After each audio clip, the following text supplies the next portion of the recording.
Hi there folks, it's Alicia and welcome back to my channel, and I've been meaning to send you this video for a couple of days now, but this is the entrance to the Carmel Shuk.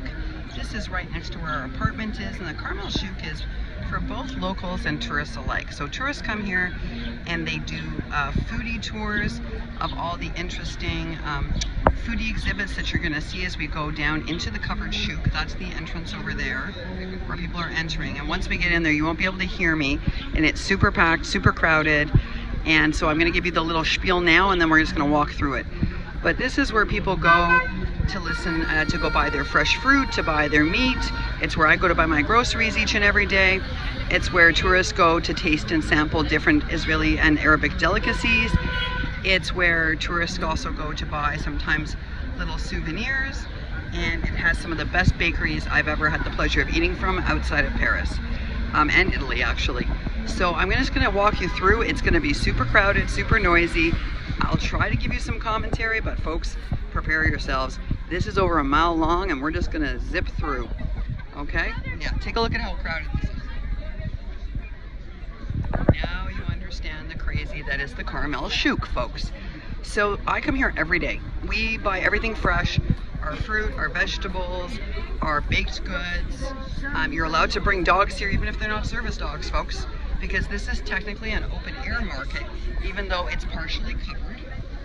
And actually Israel is super friendly about dogs. The only time you're not allowed to bring in a dog that isn't a service dog is if you are going into a supermarket.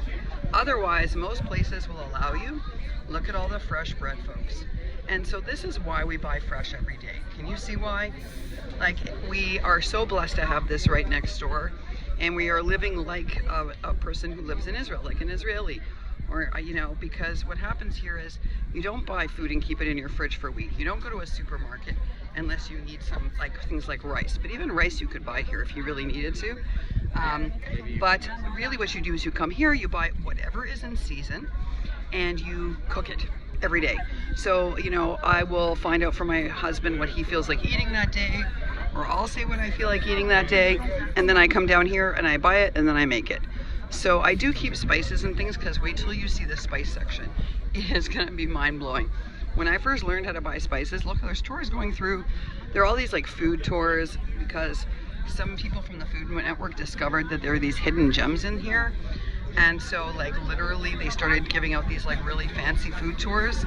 So lots of tourists come through here for a food tour. So I'm walking quickly. It's hard, folks. You can see I'm weaving in and out, right? Trying not to make you dizzy, but I'm trying to give you a view of everything from housewares to clothes. And the prices here are what I would call standard. They're not expensive and they're not super cheap. They're just sort of standard everyday pricing in the Middle East.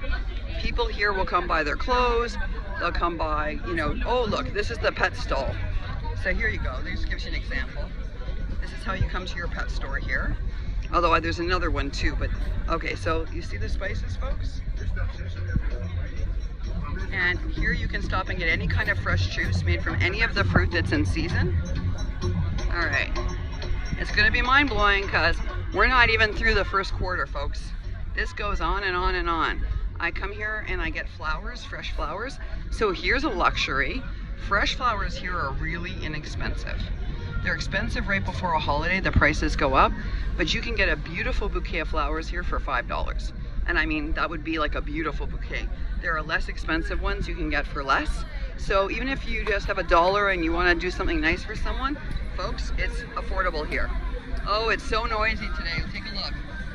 And this is the bread lady. And my bread guy is a little further down. So as you go deeper and deeper, you start to get into restaurants and fresh fruit, and you can see like you can always get a juice made from any kind of the fresh fruit that is available and that is local.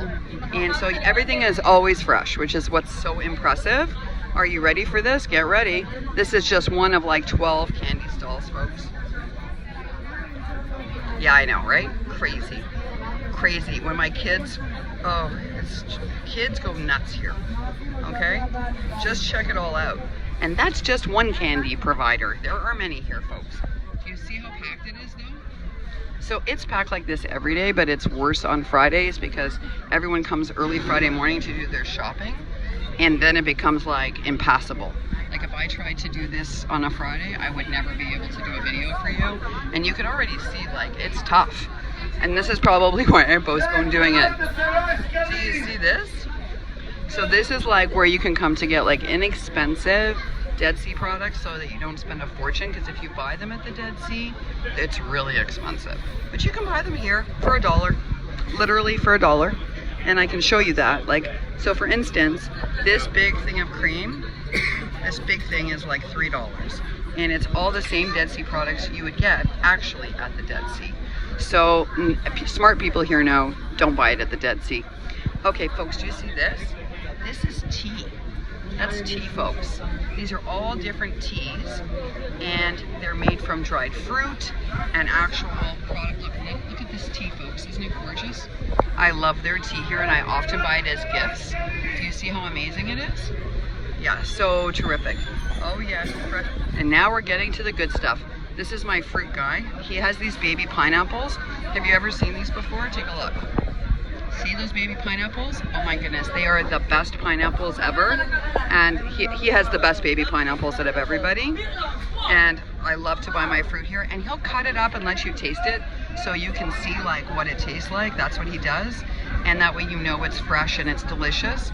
Take a look, folks. Now you understand why I buy fresh every day. There's no point. And this is my spice guy. He's so great. Do you see all of his spices? It's so fantastic, folks. Basically, this is what I needed the jars for, because I buy my spices and then I put them in jars to keep them fresh. But do you see? I'm not the only person making a video for people, which is so funny. So we're being respectful of each other. But look at all the spices, the dried fruit, the cinnamon, the figs, the dates, the nuts, right? It's crazy. I mean, this is probably the most spectacular way to grocery shop. And one of my favorite things to do in the Middle East is to come and buy everything that I need. These are all, this is called za'atar, and you use it on bread, or use it on anything, like I like it on salads, or you use it on meat.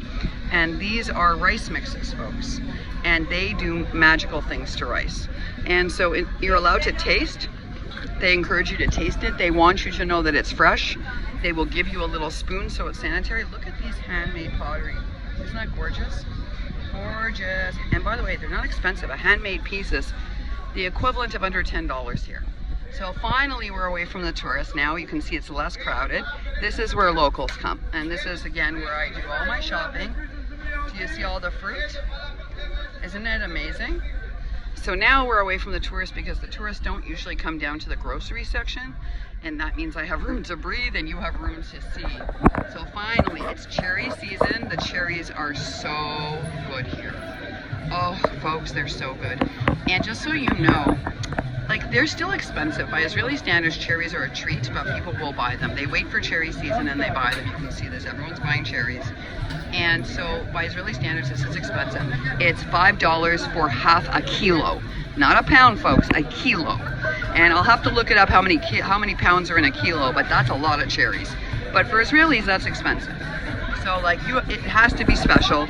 It's because it's now the season, right? So that's why everyone's treating themselves. You can see everyone's buying spices for the holidays, making sure. And now how about the olive guy? You want to see the olive guy? Check this out. Oh, it's his wife today. Amazing, right? Amazing. All right, and now we're at my favorite bakery. There are many bakeries.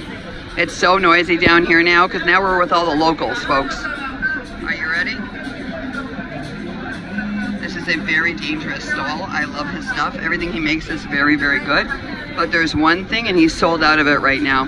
He makes these ricotta-filled things that are so good, and every morning he sells out. Okay, so you see all the fresh herbs? This is gonna make you faint. The fresh herbs here, you can buy them. You know they're so expensive at home. I don't know about in the UK and Australia. You'll have to tell us, guys. Our international folks, tell us what you pay for these. Because fresh herbs in North America are like $3.99 for 3 pieces. You see that big bunch he's getting? It's about 20 cents. Yeah. And always I come to get them, and here I use so many. And you can see that everybody buys big bunches. And then here they taught me how to dry them. So, because at first I was like, these bunches are too big. How am I going to use it all without wasting it? And they're like, no, we'll teach you how to dry it. So you see there's music everywhere, folks. And this is the magic that is known as the Carmel Shuk. And at the end, it's all fresh flowers. This is the nut guy. And this, my husband loves this guy. They make these like spicy cigars. And this is traditional Israeli and Arabic. And my husband loves the stuff made by this guy. Loves it. And this is also my husband's favorite restaurant in the whole shuk. There are many of them. Let me show you the Arabic desserts. Oh my goodness. Are you ready? This is my husband's favorite restaurant. It's like delicious, but look at these folks. Arabic sweets are amazing. There's something called kanafa, and that's what you're looking at right there. And that's made with a cheese, and it's made with all sorts of delicious crunchy noodles on top. It's so, see everyone having lunch? So they have some actual like top Israeli chefs here, and but their food is not expensive to eat out if you come and eat it here versus in a formalized restaurant. And folks, I could take you down to the end, which is all flowers, but that gives you at least a 10-minute glimpse of the famous Carmel Shuk and where Alicia shops every day for her groceries. Thanks so much for stopping by. Let me know what you think. I find it really hard to make choices here. Like, I'll show you the bread guy one last time so you understand. Like, sometimes I'll come here and I'm like, I thought I was gonna make chicken, but you know, I saw this other thing today and it was crazy good, so I decided to make that. It can be overwhelming at first, but now I'm mad crazy in love with it. And I don't know how I'm gonna go back to cooking normally. Like, look at just the bread, folks. The bread. You know, I don't eat bread at home. I don't really like the way it tastes. But here, I eat bread. And like, that's because I can't help it. It's so delicious, it's fresh baked, it's so diverse. Oh, and this is my cheese guy. I forgot to show you my cheese guy, which is weird because he has the best cheese, guys. Israelis love to eat, and they love to eat cheese in the morning, and they have so many types, it's just crazy. And then you go all the way down, and there's more fruit and more baked goods, and then at the end, it's all bakeries and florists. And the flowers are magnificent, but it's like being in a Holland floral market. And that, folks, is the Carmel Shuk. I hope you love this, and I hope you really enjoyed the experience. Thanks so much for coming with me. Bye.